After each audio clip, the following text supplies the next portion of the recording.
My name is Jacques Heemskerk. I am a born and raised St. Martiner.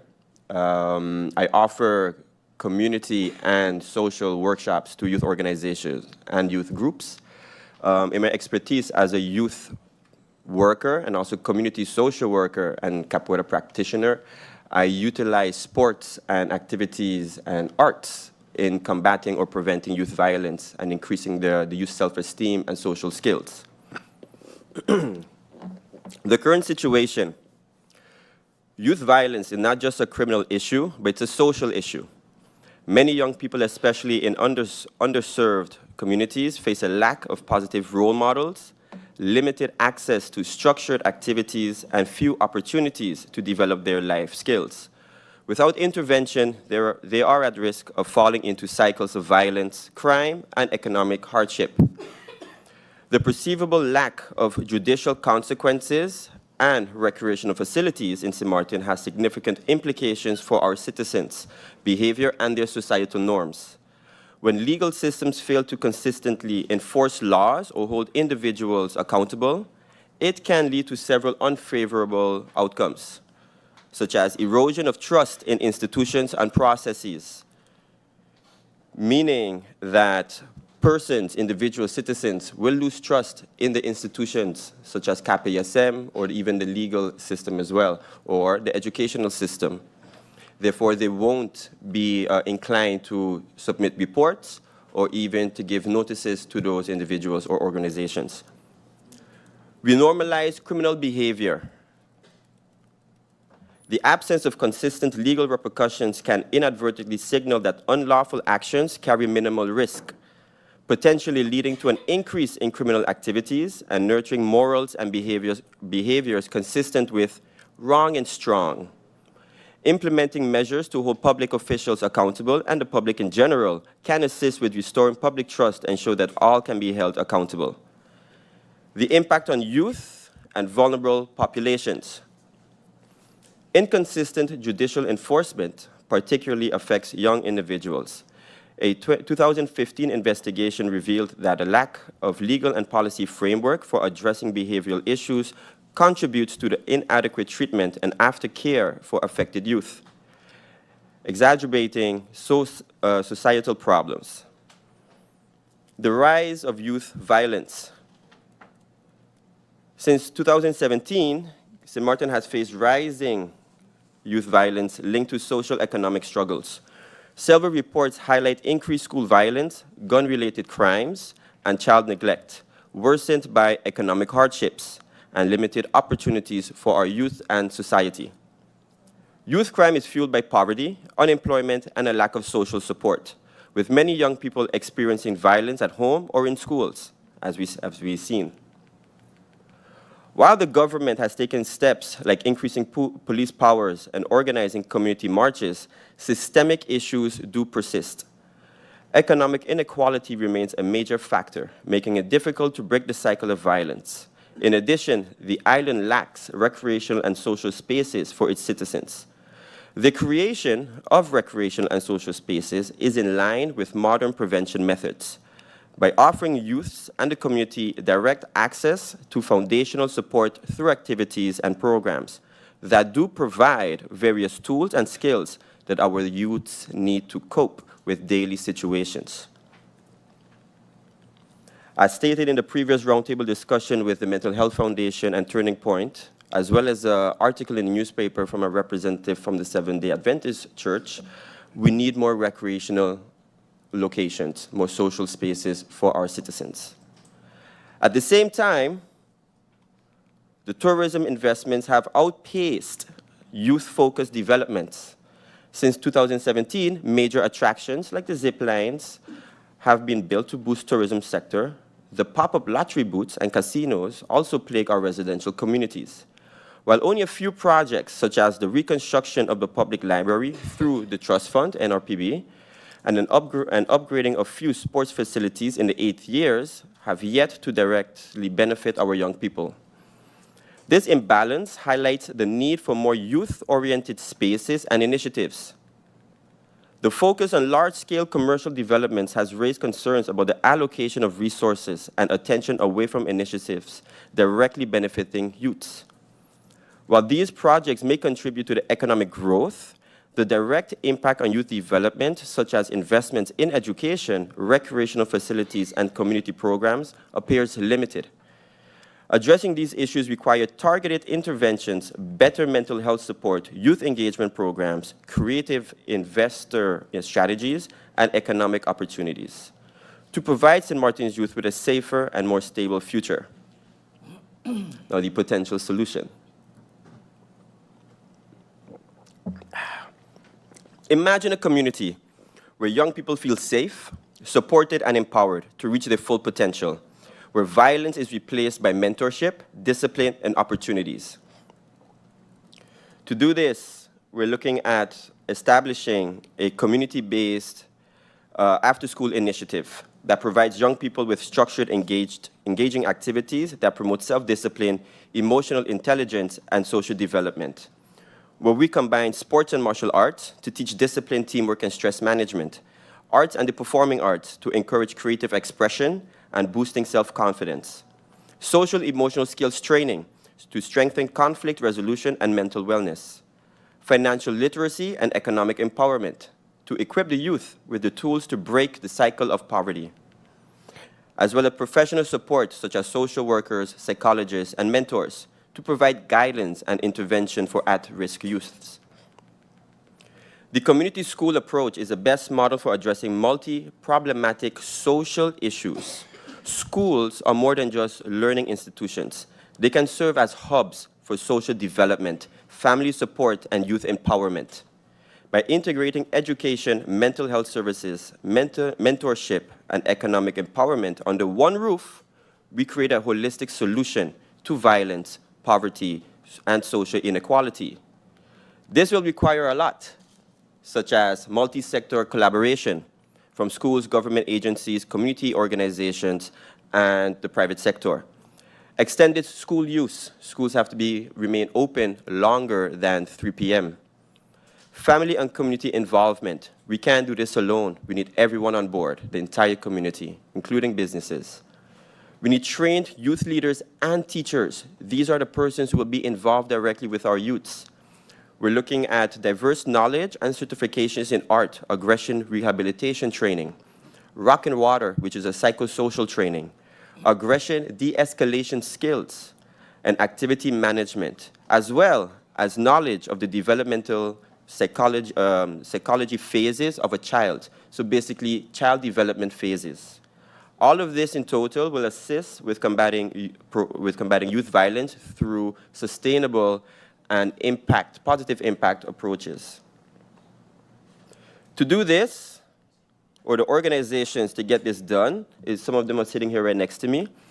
We have the National Institute of Arts, who are currently working on a total theater program that offers socio-emotional development through the arts and performing arts. This program is for free for all ages, from 7 till about 65. We also have the St. Martin's Youth Brigade that offer discipline and social skills in their program. We have civil society and Jogador that offers social emotional skill workshops. We have the NSI, so National Sport Institute coaches that also offer activities within the communities and in sports facilities. We have Suolika Capoeira, which we can see almost every week on the boardwalk, and K1 Britannia Youth Training Program, just to name a few, as well as Dr. J Enterprises with all the programs that her institution also offer. The impact of this type of approach is to develop self-confidence and leadership skills, learn emotional regulation and conflict resolution, stay engaged in education and career development, gain tools to break free from poverty and crime, become active, positive members within our society.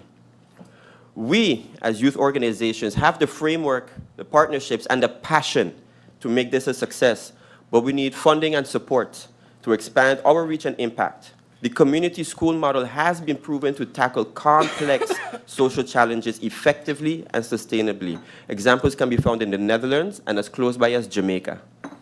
By taking action, you're not just serving the people, you are transforming entire communities and giving young people the chance to choose hope over violence, success over struggle, and empowerment over fear. One of the questions that was asked by Madam Chair as what is the role of Parliament in such a situation? What you can assist us with is legislative prevention measures, pass laws that mandate early intervention for programs in schools and communities, such as counseling, conflict resolution, and trauma-informed education. You can allocate and protect budget for the youth, a minimum amount that has to go towards youth organizations. So you earmark specific percentages of the national budget for youth-focused safety, mental health, and development programs. You can demand interministerial collaboration. So you require ministers of justice, education, and VSA to jointly submit annual action plans to Parliament on how they can reduce youth violence and measurable key performance indicators. They can strengthen accountability and oversight.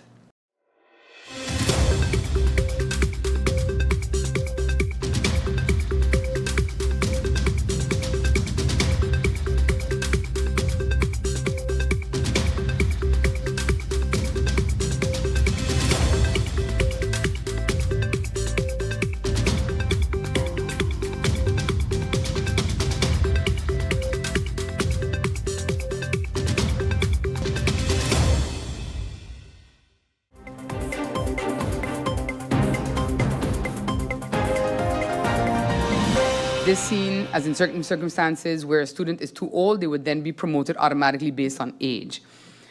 So she would like to know, what is a social promotion? Social promotion indeed is age-based. In primary school, a student must leave by the age of 15. If a student is not eligible for placement after testing at the school for special needs education, so their IQ is too high, he or she remains in mainstream and at the discretion of the school can be socially promoted by age. There is no stipulation on the number of times a child can repeat at primary school level. However, having, for example, a 13-year-old in a class with 8 or 9-year-olds is not ideal. These students who show signs of academic struggle may be eligible for AGO placement in lieu of sitting the FBE exit exam in Group 8.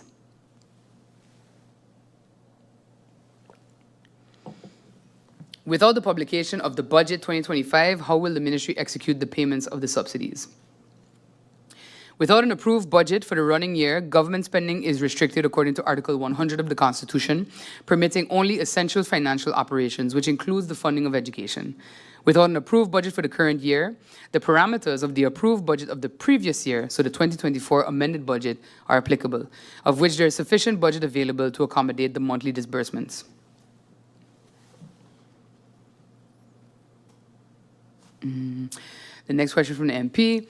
I brought a proposal for policy change within the ministry regarding children that turned 4 after October. Ministry reported they're already busy with it and will be ready by March. I would like to know what is the update, because according to me, the registration for schools is going to start within short. So the current framework indicates that a child can be admitted to school when they are 4 years old. The policy regarding this is that a child can enter school on the first day of the month in which they turn 4, provided there is space. The proposed amendment that's coming indicates that children who turn 4 after the first school day and ultimately December 31st can start school on the first day of school. A child that turns 4 after January 1st and ultimately June 30th can start school on January 1st.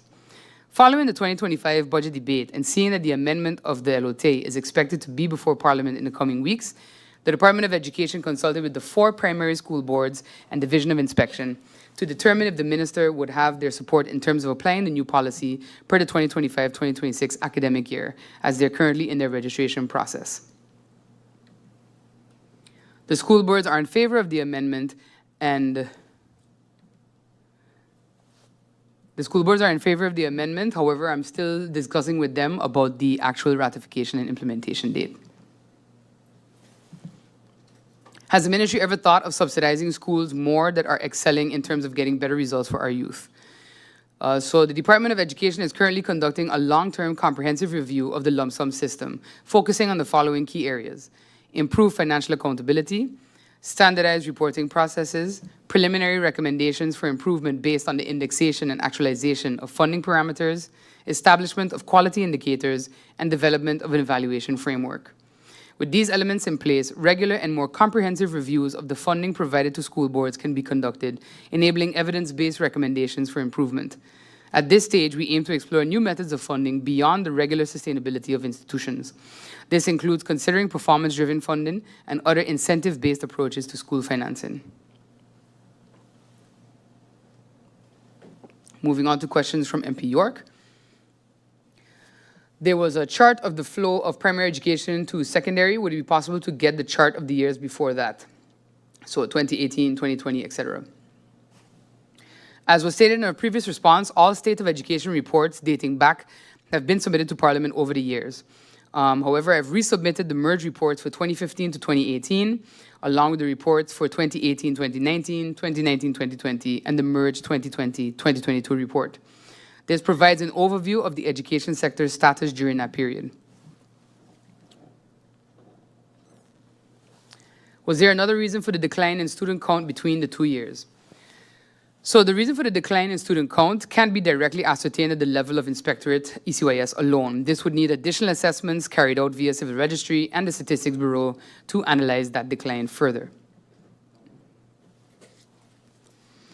Can we agree on some form of structure in receiving the reports moving forward? I think it's important to note, Mr. Chairman, that Parliament, that the compulsory education report regulated by the National Ordinance states in Article 8 that the Minister must present the annual report to Parliament before October 1st. However, regarding the State of Education report, the National Ordinance on Foundation-Based Education states in Article 6, Section 3, that the Minister must present the report to Parliament, though no specific date is stipulated for this. While I understand the origin of the question, we are, of course, working, as I mentioned in a previous answer, with sometimes delayed information received from school boards. So it's my intention to urge them to comply with the reporting timelines that we have requested, especially in terms of corrections, so that moving forward, these reports can be generated by Inspectorate with the correct data from the school boards in a faster manner.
The exercise of discretionary decision-making in approving or blocking projects carries significant implications for both the country of St. Martin and the Ministry of Rummy, particularly when proper infrastructure, proper procedures, legal frameworks, and established policies are not adhered to.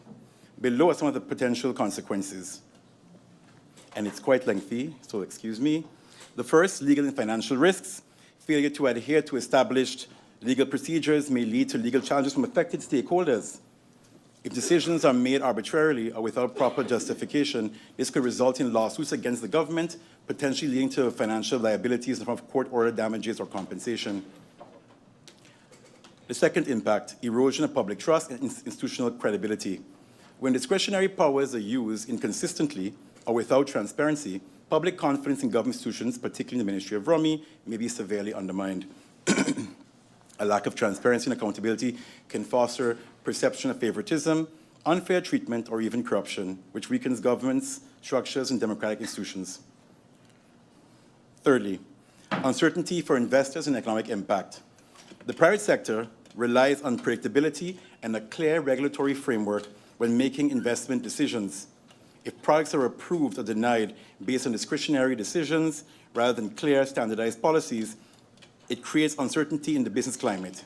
Investors may be deterred from engaging in future developments, ultimately affecting economic growth and employment opportunities.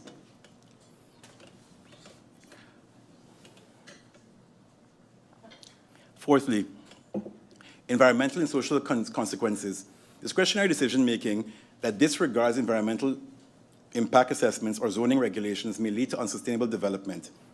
Unchecked approvals can contribute to environmental degradation, loss of public space, and inadequate infrastructure planning, while arbitrary rejections may stall beneficial projects that align with sustainable development goals. Finally, administrative and governance challenges. Inconsistent decision-making may create administrative bottlenecks where approvals are delayed or projects are halted due to a lack of clear guidance. This can strain government resources and create inefficiencies within the Ministry of Rummy. Furthermore, the absence of adherence to policy may expose public officials to accusations of abuse of power, misconduct, which could lead to internal investigations or disciplinary measures. In conclusion, to mitigate these risks, it is crucial that discretionary powers are exercised within a well-defined legal and policy framework. The Ministry of Rummy must ensure that all decisions are based on objective criteria, transparency, and accountability. Strengthening institutional frameworks, enhancing public communication, and ensuring adherence to due process will help safeguard the environment, the integrity of the decision-making process, and promote sustainable development for St. Martin. The MP's seventh question: why does the ministry announce initiatives, example, illegal garage investigations, before finalizing execution plans? The ministry announces initiatives to bring awareness of the direction its plan could take. Some initiatives require a change in behavior and are announced to allow people the opportunity to prepare and make necessary changes to be in line with what is coming. For example, early in the year, I announced the ministry will be enforcing removal orders. The first set of removal orders were carried out only 3 weeks ago. This allows for not only awareness of building, but also reduces potential for claims. In some respects, this also requires illegal timelines. Very similar is true for the controlling of illegal garages. Moving on to the questions of the MP Dimar Sila Bega. What actions will the minister take to address ongoing permit concerns? The ministry has already addressed the issue with regards to necessary manpower. In addition, building the redundancy in the department will help mitigate any reoccurrence. How will the ministry balance project approval when resolving past issues? Given current workloads, limited capacity, and the need to move to strategic decision-making, past issues are resolved as they arise. Should a decision from the past need to be addressed more in depth, necessary attention will be given to it. Moving to the questions of the Honourable MP Egbert Drendi Duran. Do you perceive the delay in the permit publication as negligence on your end? I do not perceive the delay in permit publication as negligence on my end. I acknowledge that redundancy was not adequately built into the ministry, and we are working to address this. If not negligence, how do you explain the impact on public objection rights? For every issued permit, Madam Chair, a publication may be presented to allow the public the opportunity to review and object if necessary. Delays affected this process, limiting the window to public objection. Important to note is that based on jurisprudence, a person can still object within a reasonable time frame if he or she comes to know of a permit too late because of late publication. This, of course, needs to be considered by the judge. What were the significant delays of building permits? Why were there significant delays of building permits from May to October 2024? Important to clarify here is that there was no delay in permits, but in the publication of approved permits. This is not new, but what makes this case different is that during this period, May to October 2024, there was an absence of key staff to ensure this was executed properly. If you are aware of delays, why was no action taken? As Minister, I was not aware of this. From the Ministry, I understand that the pickups were continued, but due to heavy workloads and limited staff, the preparation of the documentation for the National Gazette was not carried out. Since learning of this, I have taken steps to ensure redundancy is built into the department with clearly written procedures to have this carried out by other staff should similar instances occur in future. Why were you criticizing previous administrations for non-publication while during your tenure you also had unpublished permits? Madam Chair, through you, I am not sure where the MP gets the impression that I criticized previous administrations for non-publication. If I recall, there was a question posed to me and taken up by the press regarding the impact of the late publication of 2 permits as related to the objection process. To this, I answered that late publication and misclassification may have an impact on the right of persons to object to a development. The MP's perception of this as criticism is unfortunate. This is not criticism, it is a plain, simple, and unemotional fact. The same way my late publication may impact the right to objection. What makes my case different is that I took ownership of the issue, apologized, and I'm putting measures in place to mitigate it from happening in future. Why did you initially support Ville-Vin, but later shift your stance? My position on Ville-Vin has never shifted. As minister, I was invited to say a few words about the development. In my discussion with the developers, I explained to them that there are certain elements in their development that need to be considered and reviewed. The developers welcome this very open approach and their willingness to correct these oversights from the past. This is why I purposefully chose the words partners. If and when things go wrong, they are addressed and we move on. As is offered to all developers, local or foreign, I ensure a dedicated team within the ministry to help resolve issues as they arise. Some choose to speak with the team, others choose different routes.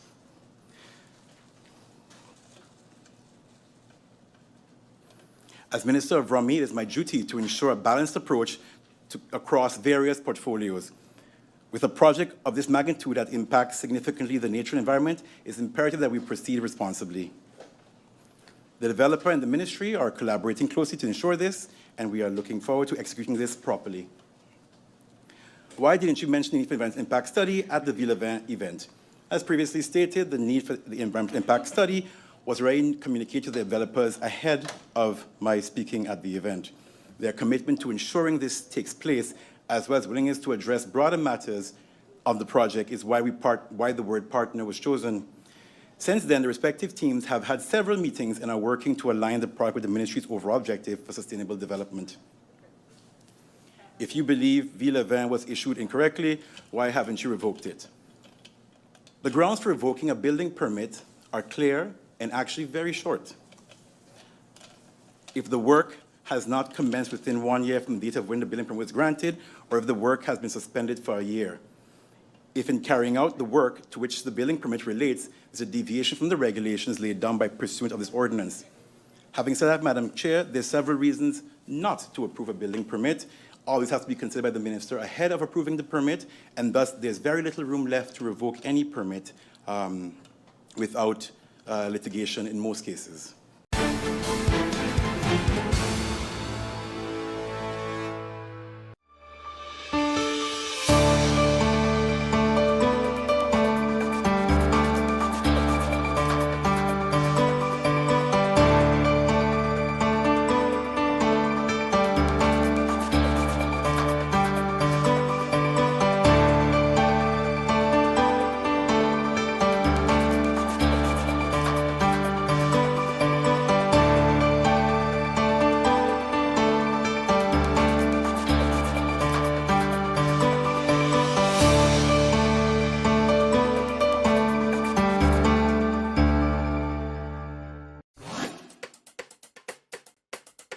It's time for a new brand that is as bold, vibrant, and colorful as the island of St. Martin, with colors drawn from our diversity, cultural heritage, and nature. Our breathtaking beaches, waters, and sun, the majestic brown pelican, our national symbol, the radiant yellow sage, our national flower, the historic border monument signifying the Dutch and French sides, our exciting cruise, yachting, and boating ports. Renowned Maho Beach and St. Martin Airport, the hub to the Caribbean. All these parts come together to create the shape of the island of St. Martin. More than a logo. It's a new brand that engages, excites, and will inspire travelers to book. It's time to tell the St. Martin story, to reintroduce travelers to St. Martin, to honor our past, to embrace our present, and shape our future.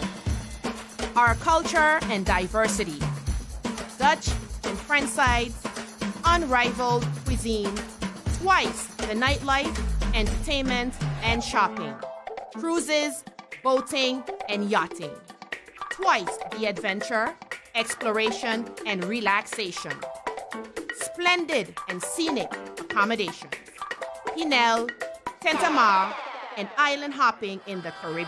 Whatever your taste, St. Martin has more. Experience twice the Caribbean. St. Martin.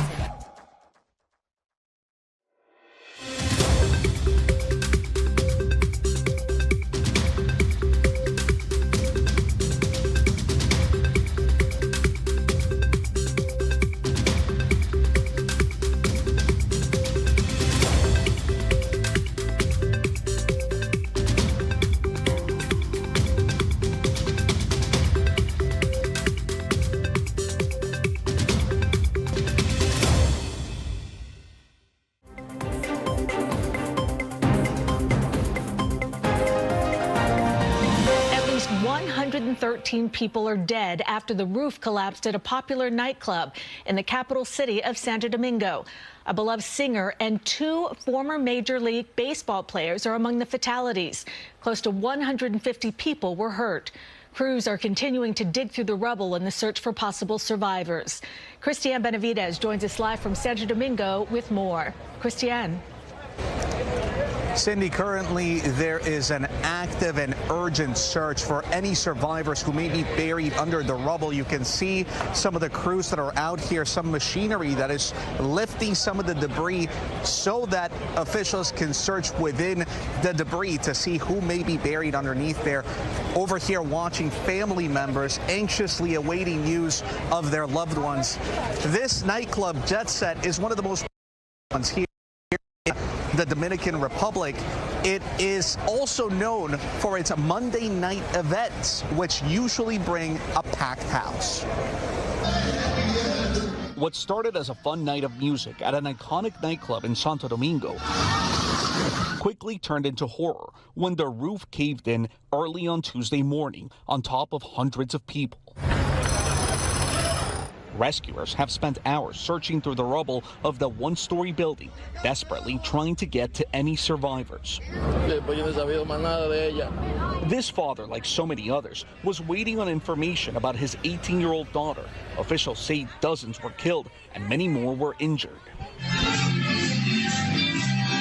Among those who died was beloved Dominican merengue singer Ruby Perez, who was performing on stage when the roof collapsed. Former MLB players Octavio Dotel and Tony Blanco also died. Dotel started his career with the New York Mets in 1999. The team held a moment of silence for him last night. Nelsie Cruz, the sister of former MLB All-Star Nelson Cruz and a local politician, was another victim of the tragedy. Cruz called the country's president while still trapped under the debris, according to the First Lady. She later died in a hospital. In a statement, the MLB commissioner said in part, the connection between baseball and the Dominican Republic runs deep, and we are thinking of all the Dominican players and fans across the game today. The nightclub owner says that he will cooperate with whatever investigation may take place. Officials say that there will be an extensive investigation, but at this point, they are focused on the search and rescue. Cindy? Christiane, is it known how many more people may be buried under the rubble? Well, look, we spoke about an hour and a half ago with the Minister of Health here for the Dominican Republic. What he told us is that he has a list, or his department rather has a list of about 80 people that are unaccounted for, more than 80 people that are unaccounted for. What does that mean?